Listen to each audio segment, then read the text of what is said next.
Seluruh aparatur sipil negara (ASN) di Kabupaten Buleleng menyisihkan sebagian dari penghasilan mereka untuk disumbangkan kepada masyarakat yang belum tersentuh bantuan selama PPKM berlangsung.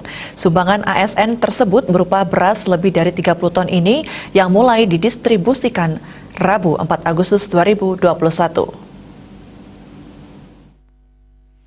Di tengah situasi pandemi COVID-19, banyak anggota masyarakat kesulitan mencari sumber pangan untuk memenuhi kebutuhan hidup sehari-hari. Menyikapi hal tersebut, dan sebagai wujud rasa empati, seluruh ASN di lingkungan PMK Buleleng menyisihkan sebagian dari penghasilan bulanan mereka. Sumbangan dari para ASN ini berada pada kisaran 250.000 hingga 1,5 juta rupiah.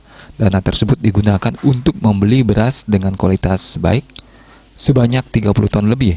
Beras tersebut didistribusikan ke masing-masing kecamatan untuk dilanjutkan ke tingkat desa kelurahan. Bupati Buleleng, Putu Agus Suratjana meminta kepada para camat agar menyalurkan bantuan beras kepada anggota masyarakat yang benar-benar membutuhkan, terutama mereka yang terdampak pandemi COVID-19. Pihaknya juga terus memohon dukungan kepada masyarakat agar upaya yang ditempuh oleh pemerintah pusat maupun daerah untuk menangani pandemi COVID-19 bisa berjalan dengan baik. Ya, teman-teman nyumbang yang eselon 2 1,5 juta, eselon 3A 1 juta, eselon 3B 350, eselon 4 dan nasional 250.000.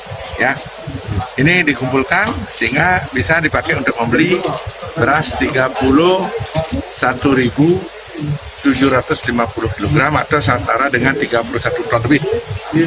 Sebelumnya mereka sudah mengumpulkan juga dari teman-teman di kantor masing-masing, mengumpulkan sudah 1.900 kira-kira itu 8,5 ton ya, 8,5 ton beras kita udah bagikan kepada tukang sun, kepada supir bemo, kepada buka tukang parkir dan lain sebagainya kita bagikan ya.